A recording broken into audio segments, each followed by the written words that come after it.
आदिदेव 1000 श्री चंदा प्रभु भगवान की जय। बोले परम पूज्याचार्य भगवान 108 श्री समद भद्र जी महाराज की जय। बोले परम पूज्याचार्य भगवान 108 श्री विराग सागर जी महाराज की जय। बोले परम पूज्याचार्य भगवान 108 श्री विशत सागर जी महाराज की। ढाई दी में विराजमान 3 कम 9 कोटि समस्त मुनि राजों की अहिंसा मय विश्व धर्म की।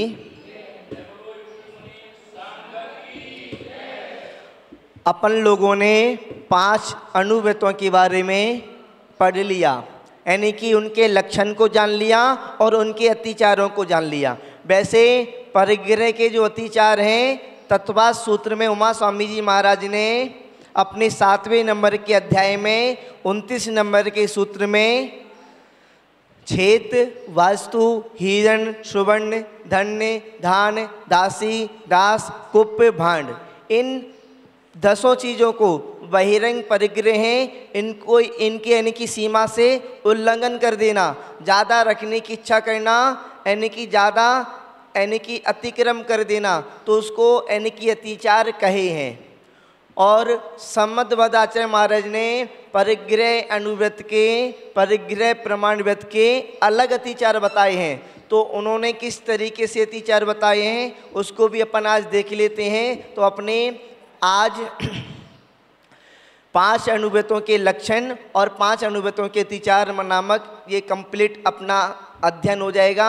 उसके बाद में फिर अपन कल से यानी कि कल से अपन 5 अणुव्रतों में कौन प्रसिद्धि को प्राप्त हुआ है, पापों में कौन प्रसिद्धि को प्राप्त हुआ है, और अणुव्रतों को धारण करने का फल, और उसके बाद में अष्टमूल गुणों के बारे में समझेंगे। तो अपना ये वाला अध्याय समाप्त होकर फिर नेक्स्ट अध्याय प्रारंभ हो जाएगा अपने दिक् व्रत और शिक्षा व्रतों का। तो अपन समझते हैं 62 नंबर का श्लोक और परिग्रह अणुव्रत के अतिचार। पहले इस श्लोक का वाचन करते हैं, उसके बाद में फिर अपन इस श्लोक के अर्थ को समझने की कोशिश करेंगे। अतिवाहनाति संग्रह विस्मय लोभाति भार बहनानि परिमिति परिग्रहस्य चावीक्षेपा पंच लक्ष्यन्ते। यहाँ पर आचार्य महाराज बतला रहे हैं परिग्रह के अतिचार। अतिवाहन सबसे पहले नंबर का अतिचार है अतिवाहन, यानी कि अपने पहले के समय में ये अपना सम्मदवदाचार्य महाराज ने जो रत्नकर्ण सेवकाचार्य लिखा है, तो ये कब लिखा था? आज से 2000 साल पहले। 2000 साल पहले हर एक घर के अंदर गाय होती थी, भैंस होती थी, घोड़ा होता था, सबके घर में होता था और नियम से होता था। सबके घर में नियम से होता था। यदि गाय भैंस घोड़ा नहीं है तो वो कह सकते हैं कि बिल्कुल गरीब व्यक्ति है, झुग्गी झोंपड़ी में रहने वाला व्यक्ति है। और तो और झुग्गी झोंपड़ी में रहने वाला व्यक्ति भी अपने पास गाय आदि रखता था। उस समय अपने भारत देश में दूध की नदियाँ वहाँ करती थी। इतनी गाय थी, इतनी भैंस थी, इतना दूध होता था, इतना घी होता था, इतना मक्खन होता था, इतनी छाछ होती थी। ये छाछ लोग पी नहीं पाते थे। लोग जानवरों को दूध पिलाया करते थे। लोग पहले जानवरों के लिए दूध पिलाया करते थे। आज के समय में इंसान को दूध नहीं मिलता पीने को। इतना दूध हुआ करता था। क्या करेंगे इतने दूध, दही और घी का? लोग छाछ तो फ्री में बांटा करते थे और उसके बाद में कोई लेने वाला नहीं हुआ करता था। छाछ फ्री में बांटा करते थे, लोग लेने वाले नहीं हुआ करते थे। और पानी को देना, पानी को देना बहुत बड़ा अपना मानते थे। हमने किसी को पानी पिला दिया। पानी बेचना, कोई सोच नहीं सकता था कि पानी भी कोई बेचेगा। कोई सोच सकता था कि पानी भी कोई बेचेगा? पर आज के समय में 1 लीटर पानी भी 20 रुपये का आता है। कितने का आता है? 20 रुपये का, 30 रुपये का, कितना? 1 लीटर पानी। बताओ कैसा समय परिवर्तन हो गया। 1 लीटर पानी की बोतल कितने की आती है? 20 रुपये की, 30 रुपये की। अपन यदि कंपनी की लेंगे बिस्लरी की तो कितने की आएगी? 20 रुपये की। और भी मतलब बहुत सारी कंपनियों की आती हैं बोतलें अपना, तो 20 रुपये की 1 लीटर की पानी की बोतल आने लगी है। अति वाहन का आने की, पहले के समय में अपने घर में घोड़ा रखा करते थे, बैल रखा करते थे, गाय रखा करते थे, इन आदि जानवरों को, तिरंचों को, और दास दासी, नौकर नौकरानी जो होते हैं उनको, और अपने पास में आज के समय में बैलगाड़ी तो होती नहीं है, आज के समय में बस होती है, बाइक होती है, कार होती है, जीप होती है, यानी कि मोटर वाहन होती है। मोटर वाहन में क्या कहना? अधिक चला देना। क्या अधिक चलाओगे? जैसे अपने पास मोटर वाहन है और अपनी सलूमर जाती है, 1 चक्कर लगाती है, और अति लोभ के चक्कर में 2 चक्कर लगवा देना कि 2 बार चल के आ जाए। गाय को, भैंस को, बैल का समय होता है कि इतना, एक बैल इतना खेतों को अपना, इनकी इतने खेतों में चलता है, इतने खेतों को संभालता है, पर अति यानी कि परिग्रह के चक्कर में उससे ज़्यादा उसको चलवा देना। अपने पास कोई दास दासी है, उसका ऐसा है कि उसको इतना काम करना है और उसको भगा देना, ये वाला काम वो कर दे। उसका समय हो गया, 6 बज गए, 6 बजने के बाद में उसको छोड़ना था, पर ऐसा करो तुम सलूमर हो जाके वापस आ जाओ, ये वाला एक काम और कर दो। तो अपना परिग्रह के लोभ के चक्कर में उसको अधिक चलवा देना, अधिक उसको भगाना, अधिक उसको दौड़ाना। यदि अपन किसी को अधिक दौड़ाते हैं, किसी को अधिक भगाते हैं, तो ये परिग्रह नामक अत्याचार अपन को लगता है। अपने पास गाड़ी है, गाड़ी को 2-3 चक्कर लग जाने दो, कोई बात नहीं। किसी को, कोई अपने पास दास है, उसके भी 2-3 चक्कर लग जाने दो, कोई बात नहीं। तो परिग्रह का अत्याचार कहलाता है, और परिग्रह का अत्याचार कहलाता है तो अपन को परिग्रह का पाप लगता है, परिग्रह का पाप लगता है। यदि दुनिया में लोग कहते हैं कि शनि ग्रह ऐसा है, किसी के ऊपर चढ़ जाता है ना तो वो परेशान हो जाता है, शनि ग्रह। और मैं कहता हूँ शनि ग्रह आदि तो छोटे से ग्रह हैं, यदि किसी के पास परिग्रह नाम का ग्रह चढ़ जाए तो वो सबसे ज़्यादा परेशान हो जाता है। शनि ग्रह तो छोटा सा ग्रह है, परिग्रह नामक यदि ग्रह चढ़ जाए तो आदमी परेशान हो जाता है। परिग्रह के चक्कर में, जोड़ने के चक्कर में, आने दो आने दो आने दो, ना खाना खा पाता ढंग से, ना ढंग से अपना विश्राम कर पाता, ना ढंग से धर्म ध्यान कर पाता, केवल परिग्रह के चक्कर में। मंदिर में भी आता है ना तो मंदिर में भगवान को तो कम देखता है, समय को ज़्यादा देखता है। भगवान को कम देखेगा, समय को, जहाँ पर तो खैर लोग भगवान को ज़्यादा देखते हैं, समय को कम देखते हैं। पर शहरों में ऐसा होता है, ज़्यादातर शहरों में कोई मंदिर में आएगा ना तो समय उसका भगवान की तरफ कम निगाह होगी, समय की तरफ ज़्यादा निगाह होगी। अमृतलाल जी ने भी समय दिखा दिया अपना। तो लोगों की समय के ऊपर ज़्यादा ध्यान, मतलब उस भागा दौड़ी में लगे रहना। तो अति वाहन आदि अतिक भागा दौड़ी करना, तो भागा दौड़ी अधिक करना, तो ये पहला अतिचार है परिग्रह का।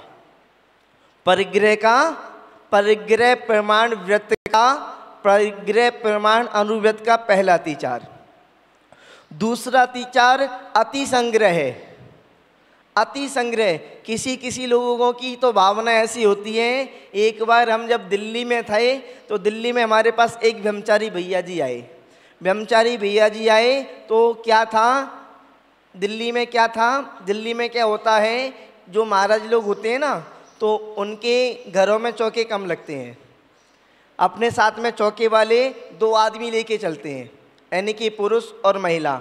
चौके वाला जोड़ा लेके चलते हैं और वो जोड़ा अपने पास सब सामान रखते हैं अपना, यानी कि अपना यानी कि सब कुछ चौका बनाने का सामान होता है ना, गेहूँ चावल आटा आदि सब चीज़ें रखते हैं, बर्तन बाड़ी भी रखते हैं। दिल्ली की ऐसी व्यवस्था है, जो है सो है। इसमें क्या, दिल्ली में ऐसी व्यवस्था है कि महाराज लोगों के साथ में लड़के रहते हैं और लड़के पूरी व्यवस्था को संभालते हैं। तो एक भैया जी थे, तो कहीं से कुछ आया तो ये भी आने दो, ये भी आने दो, ये भी रखने दो, ये भी रखने दो। और मैं कहता भैया अपन को इतना रख के क्या पूरा घर बसाना है क्या, अपन को घर बसाना है क्या? बस ठीक है, अपने थोड़ा बहुत आवश्यकता पड़ती है उसको रख लो, बाकी चीज़ों को। अब कोई 2 किलो बादाम लेके आया, भैया जी ये बादाम रख लो, महाराज जी के चौकी में चला देना। भैया जी ने रख लिए। अरे भैया 2 किलो बादाम आपने रख लिया, अपन को कोई दुकान थोड़ी खोलना बादाम की, अपन को क्या कहना है, दुकान खोलना है क्या बादाम की? पर उनका तो था कि आने दो, जितना भी आ रहा है आने दो, मना नहीं करना, आना है, इनकमिंग होने दो, आउटगोइंग उनसे बिल्कुल नहीं होती थी। कोई यदि कहता कि भैया जी थोड़ा सा सामान दे दो, अरे हमारे पास तो नहीं है, हमारे पास इनकमिंग तो है, आउटगोइंग नहीं है। तो अति संग्रह की भावना रखना, अधिक यानी कि अपने घर में, ये तो मैंने अपनी एक सामान्य सी बातें बताई शावकों के लिए, अपने घर में बिना प्रयोजन की फालतू की वस्तु रखते जाना। किसी ने कुछ दे दिया, किसी ने कुछ दे दिया उसको भी घर पे रख लिया, किसी ने कुछ पकड़ा दिया उसको भी घर में रख लिया, यानी कि घर को अपना कबाड़ खाना बना लेना। आने दो, अपने घर में बिना मतलब की फालतू की चीज़ों को रखते जाना। किसी ने टेबल दे दी उसको भी रख लिया, किसी ने पट्टा दे दिया उसको भी रख लिया, किसी ने तस्वीर दे दी उसको भी रख लिया, किसी ने घड़ी दे दी, किसी ने माला पकड़ा दी, किसी ने दुपट्टा पकड़ा दी, उसको रखते जाना, अलमारी में सजाते जाना।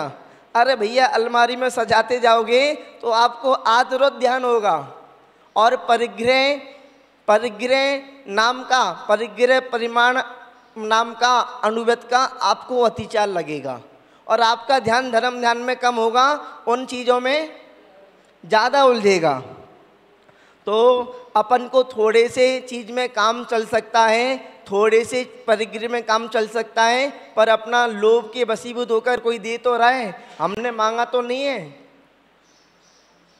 कोई हमारे पास आए, महाराज सोने की माला ले लो, अरे हमें क्या करना सोने की माला से, हमें क्या करना सोने की माला से, हमने तो छोड़ दी सोने की माला।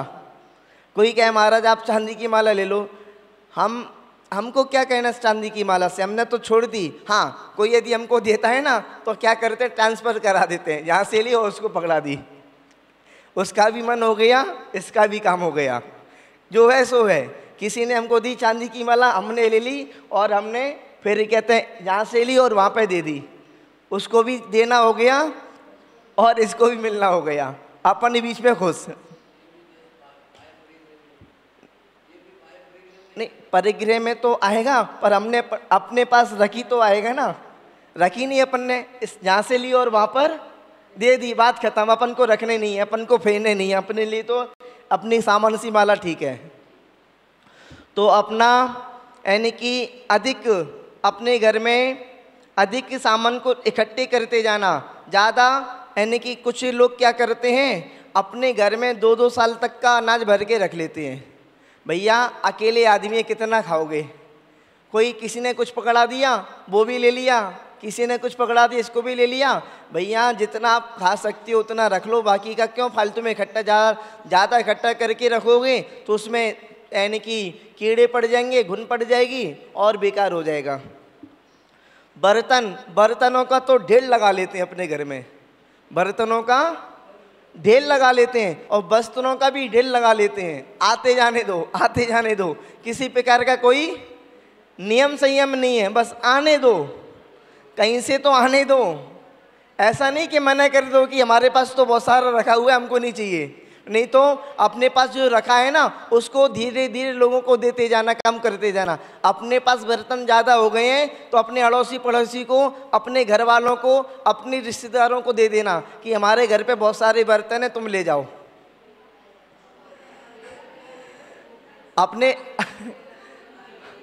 एक कटोरी क्या बोलनी है जी, तो एक कटोरी भी नहीं देंगे। एक कटोरी यदि कोई ले जाएगा तो लड़ाई झगड़े हो जाएंगे।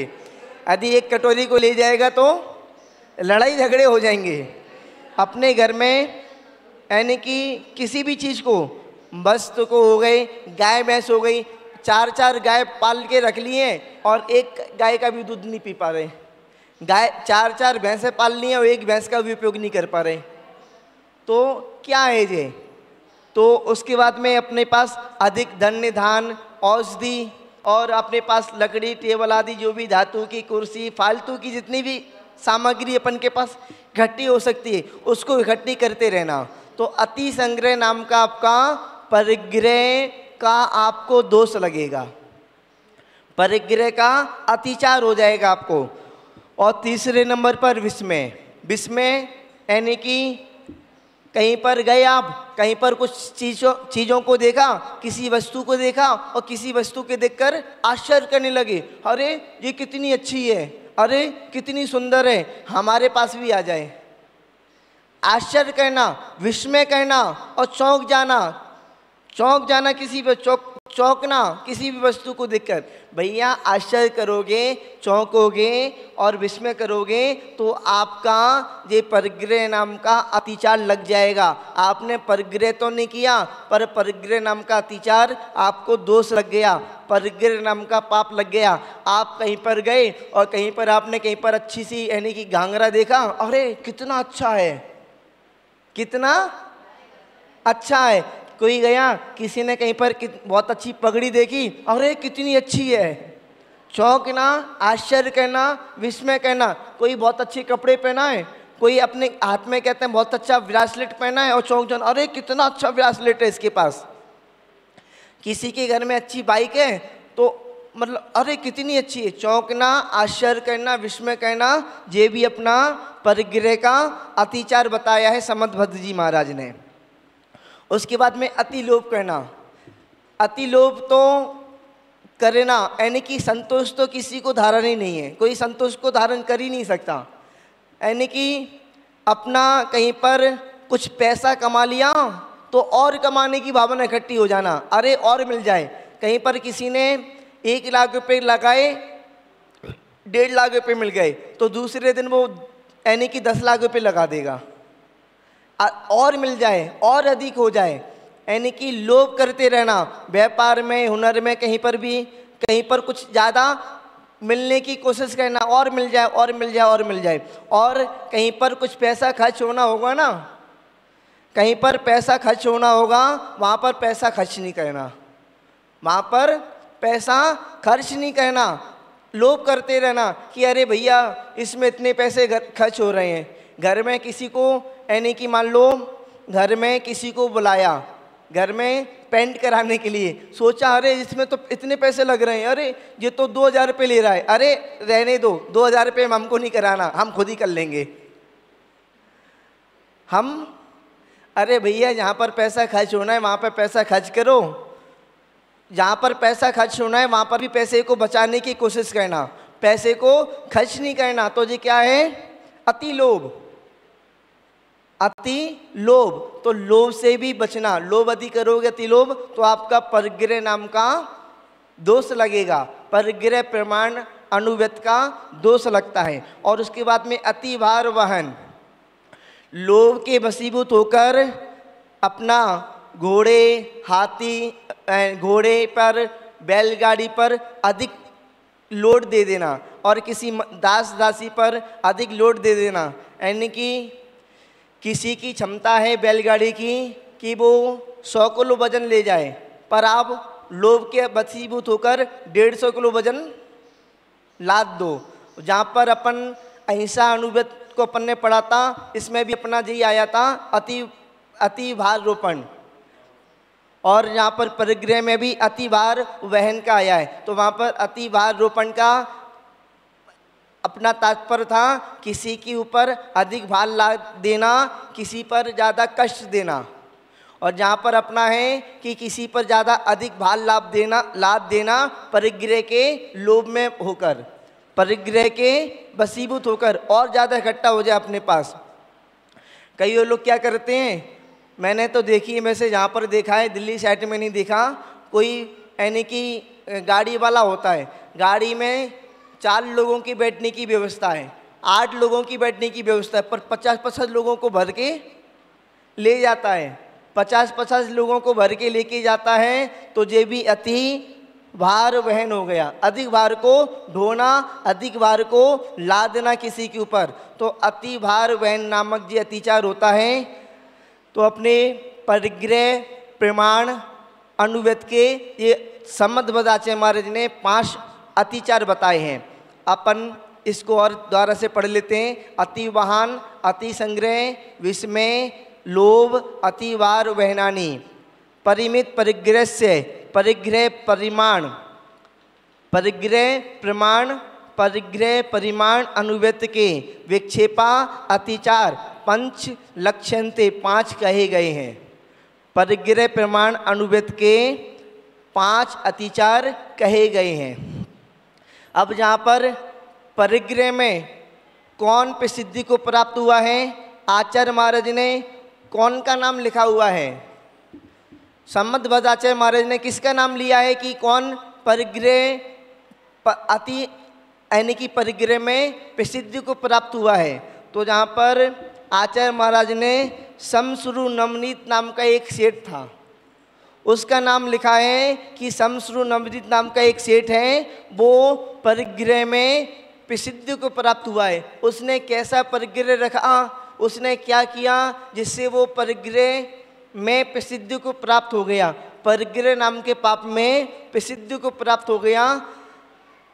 तो इसकी घटना को अपन समझते हैं। तो अपना ये घटना अयोध्या नगर की है। अयोध्या नगर में भवदत्त नाम का एक सेठ रहता था, और भवदत्ता नाम की उसकी एक सेठानी थी, स्त्री थी। तो उसके लुपदत्त नाम का पुत्र का जन्म हुआ उसके घर पर। जो शमश्रु नवनीत है ना, तो उसका नाम शमश्रु नवनीत नहीं था, उसका नाम तो लुपदत्त सेठ था, लुपदत्त नाम था उसका। पर उसका शमश्रु नवनीत नाम उसका कैसे पड़ा, तो अपन आगे जानते हैं। शमश्रु नाम होता है मूछ का, संस्कृत में मूछों को क्या बोलते हैं? श्रमश्रु, और नवनीत यानी कि मक्खन, तो मूछों में मक्खन लगाने वाले का नाम शमश्रु नवनीत पड़ गया। अब कैसे क्या घटना हुई, तो एक बार क्या हुआ, जो लुपदत्त नाम का जो था सेठ था, शमश्रु नवनीत था, तो वो एक बार विदेश गया। विदेश पैसा कमाने के लिए, पैसा कमाने के लिए विदेश गया, और विदेश से खूब सारा उसने पैसा कमा लिया। और पैसा कमाकर अपने देश में लौट रहा था, तो लौटते समय क्या हुआ, जहाज, समुद्र में जहाज पलट गया।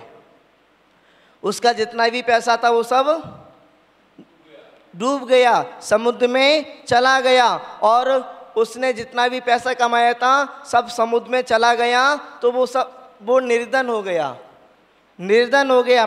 अब उसके पास कुछ भी नहीं बचा, जितना भी कमाया था वो सब समुद्र में चला गया। अब निर्धन अवस्था में घर आया, और घर में भी कुछ नहीं था, घर में भी कुछ नहीं था। तो उसने क्या किया, अब उसके पास कुछ नहीं था, तो उसने एक घास फूस की झोपड़ी बनाई, झोपड़ी बनाई, और झोपड़ी में रहने लगा। और झोपड़ी में रहने लगा तो वो एक बार क्या हुआ, एक बार किसी काम से अपना निकला तो वहाँ पर एक ग्वाले दिखाई दिया, ग्वाला। ग्वाले ने उसको लुपदत्त को छाछ पिलाई, छाछ पिलाई, उसने छाछ पी। छाछ पीने के बाद में थोड़ा सा मक्खन उसकी मूँछों पे लग गया, उसकी मूँछों पे लग गया। शमश्रु यानी कि मूँछ, और नवनीत यानी कि मक्खन। तो छाछ पीने के बाद में अच्छी छाछ थी, पहले के समय में तो बहुत अच्छी छाछ हुआ करती थी। तो छाछ पीने के बाद में मक्खन लगा, तो घर पे गया, उसने अपने मूँछों से मक्खन निकाला और एक पात्र में रख लिया, और एक पात्र में रख लिया। और उसके बाद में दूसरे दिन गया, दूसरे दिन भी उसने छाछ पी और मूँछों में मक्खन लगा, उसने मूँछों में से मक्खन निकाला और अपने पात्र में रख लिया। और सोचने लगा, अरे मेरे पास तो इतना मक्खन इकट्ठा हो गया, अब तो मैं सभी जगह छाछ पीने जाऊंगा और छाछ पी कर मक्खन इकट्ठा करूंगा और अपने पात्र में रख लूँगा। ऐसे वो करता गया, जगह जगह जाता गया, छाछ पीता गया, मूँछ में थोड़ा सा मक्खन लगता गया और थोड़ा सा मक्खन वो इकट्ठा करता गया, अपना इकट्ठा करता गया। और इकट्ठा करने के बाद में जब थोड़ा सा अधिक मक्खन इकट्ठा हो गया, थोड़ा सा अधिक मक्खन इकट्ठा हो गया, तो उसमें से उसने घी निकाल लिया। घी निकाल लिया, ठंडी का समय था, घी निकाल के अपने उसी झोंपड़ी में रख लिया। घी निकाल के झोंपड़ी में रख लिया। बहुत समय बीत गया था और झोंपड़ी में रख लिया तो झोंपड़ी में लेटा हुआ था, एक चारपाई पर लेटा हुआ था और लेटे लेटे दिन में स्वप्न देखने लगा, क्योंकि उसने इतनी मेहनत करी। बताओ कितना, यानी कि मक्खन थोड़ा थोड़ा करके इकट्ठा किया, उसका घी निकाला और घी निकाल के उसने अपने पास रखा। और रखने के पास बाद में लेटा लेटा सोचने लगा कि मेरे पास इतना घी इकट्ठा हो गया, इतना घी इकट्ठा हो गया, मैं अब और मक्खन इकट्ठा करूँगा और घी मेरे पास इकट्ठा हो जाएगा। मेरे पास जब घी इकट्ठा हो जाएगा तो मैं घी बेचने जाऊँगा। लेटा लेटा दिन में सोच रहा था मैं घी बेचने जाऊँगा और घी बेचने के बाद में मेरे पास पैसे इकट्ठे हो जाएंगे, पैसे इकट्ठे हो जाएंगे। पैसे इकट्ठे होने के बाद में मैं एक गाय खरीद लूँगा, गाय खरीदूँगा और गाय खरीदने के बाद में उसका दूध निकालूंगा और दूध निकालने के बाद मैं दूध बेचूंगा और दूध बेचने के बाद में मेरे पास और पैसे आएंगे, और पैसे आएंगे तो मैं और गाय खरीद लूँगा और गाय खरीदूँगा, मेरे पास बहुत सारी गाय हो जाएंगी और गाय होने के बाद में बहुत सारा पैसा हो जाएगा। मेरे पास जब बहुत सारा पैसा होगा तो मैं अपना बहुत बड़ा घर बनवाऊँगा, बहुत बड़ा घर बनवाऊँगा। और घर बनवाने के बाद में जब मेरे पास घर हो जाएगा, गाय हो जाएगी, तो मैं थोड़ी सी खेती भी खरीद लूँगा।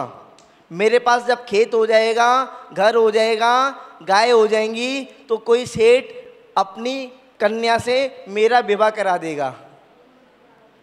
क्या करेगा? कोई सेठ मुझे पैसे वाला जानकर, मेरे पास गाय भैंस और कहते हैं घर और खेत आदि जानकर, कोई सेठ अपनी कन्या से मेरा विवाह करा देगा और वो कन्या से मेरे विवाह हो जाएगा और कन्या मेरी सेवा करेगी। क्या करेगी? मुझे गरम गरम रोटी बना के खिलाएगी और मेरे खूब अच्छे से सेवा करेगी और मेरे पाँव दबाएगी। जब वो मेरे पाँव दबाएगी तो मैं अपने पैर से उसको यानी कि लात मारूंगा, मैं उसको अपने पैर से लात मारूंगा और कहूँगा कि तू अच्छे से पैर नहीं दबाती। उसने अपनी लात उठाई और उसने दे मारी और दे मारी और दे मारी तो उसकी लात उस घी पे पड़ी जहाँ पर उसका घी रखा हुआ था और नीचे आग जल रही थी, तो घी पे पड़ी, आग में गिरी और आग में जैसे घी गिरा तो आग और तेज हो गई और तेज होने के बाद में पूरी झोंपड़ी में आग लग गई। और पूरी झोंपड़ी में आग लगी तो जो लेटा लेटा सोच रहा था, दिवा स्वप्न देख रहा था, वो भी इस झोंपड़ी में जलकर मर गया और जलकर मर गया। और क्या सोच रहा था? परिग्रह के बारे में सोच रहा था। तो परिग्रह के बारे में सोच रहा था तो परिग्रह के बारे में सोचते सोचते उसका मरण हुआ तो नरक में यानी कि नरक में वो गया। तो अपन यदि ज़्यादा परिग्रह को रखने की विचार करेंगे, ज़्यादा यदि लोभ करेंगे, ज़्यादा परिग्रह में लगे रहेंगे तो अपना भी नरक जाने का बंद हो जाएगा। तो अपन को परिग्रह को इकट्ठा नहीं करना, इसको थोड़ा थोड़ा कम करते जाना है और जैसे जैसे उम्र अधिक बढ़ती जाती है वैसे वैसे अधिक कम करते जाना है और अंत में समस्त परिग्रह को त्याग करके मोक्ष मार्ग में आगे बढ़ना है और अपना संयम नियम को धारण करके अपना समाधि मरण करना है। जब किसी का समाधि मरण होता है ना, तो समाधि मरण होते समय उस साधक का समस्त परिग्रह का त्याग करा दिया जाता है। और आपकी यदि अभी से ही परिग्रह को त्याग करने की भावना नहीं होगी, आप अभी से ही परिग्रह को छोड़ने की भावना नहीं करोगे, तो अंत में आपकी कैसे भावना हो जाएगी कि हम परिग्रह को छोड़ दें। आपको तो अभी से ही थोड़ा सा तैयारी करना पड़ेगी ना। अभी से आप तैयारी करोगे तो अंत में जाते जाते जब आपका बुढ़ापा आएगा, समाधि की ओर आप अग्रसर होंगे, तो आपकी अभी से यदि छोड़ने की भावना करोगे तो समाधि होते होते आप समस्त परिग्रह को छोड़ने के लायक बन जाओगे, छोड़ने में समर्थ हो जाओगे। और अभी से आपने नहीं सोचा, नहीं भावना भाई, नहीं विचारा, तो बुढ़ापे में भी क्या होगा, आपके पास जो बटुआ होगा ना पैसे का, चाबी का, वो भी आपके हाथ में से कोई छुड़ा नहीं पाएगा। मैंने तो एक ऐसी दादी को देखा था, जब हम बचपन में छोटे थे तो छोटे में मैंने देखा एक दादी थी, उनका अंतिम समय चल रहा था, अंतिम समय चल रहा था, तो उनकी बहू ने कहा तुम ऐसा करो सासू माँ, थोड़ा सा दान पुण्य कर लो, आपके पास जो पैसे हैं ना थोड़ा सा अपना ऐसा करो, अपना दान कर दो, मंदिर में दे दो, अपनी कहते पोती को दे दो, इसको दे दो। और उनके हाथ से जो पर्स था ना वो छूट ही नहीं रहा था, इतना उनके पास अति राग था धन के प्रति, पैसे के प्रति, चाबी के प्रति, कि उनकी अंतिम सांस चल रही थी, उसके बाद में भी वो छोड़ ही नहीं पा रही थी। क्यों नहीं छोड़ पा रही थी? क्योंकि कभी उन्होंने सोचा ही नहीं, विचारा ही नहीं और छोड़ने का प्रयास नहीं किया। तो आपको अंतिम समय में यदि अच्छी गति में जाना है, अच्छी गति में जाना है, अपना भाव सुधारना है, तो अभी से ही आपको प्रयास करना पड़ेगा समस्त परिग्रह को छोड़ने का। थोड़ा थोड़ा अभी से थोड़ा थोड़ा छोड़ो तो अंत में पूरा छूट जाएगा। और अभी से यदि आप प्रयास नहीं करोगे छोड़ने का तो अंतिम में भी नहीं छूट पाएगा। तो अपन को परिग्रह को छोड़कर, यानी कि आप परिग्रह बनना है, ग्रंथ को छोड़कर निर्गंत मार्ग में अपन को जाना है और अपन को मोक्ष की प्राप्ति करना है। तो मोक्ष प्राप्त करना बहुत सरल भी है और कठिन भी है। आपने समस्त परिग्रह को छोड़ दिया तो सरल है और नहीं छोड़ा तो कठिन है। ये अपने हाथ में सरल और कठिन बनाना। तो अपन सरल भी बना सकते हैं, कठिन भी बना सकते हैं। अब आपकी मर्जी, आपकी इच्छा, आपको जो करना है आप सोचे, विचारें और करें इसी भावना के साथ में। जय बोलिए 1000 श्री चंदा प्रभु भगवान की।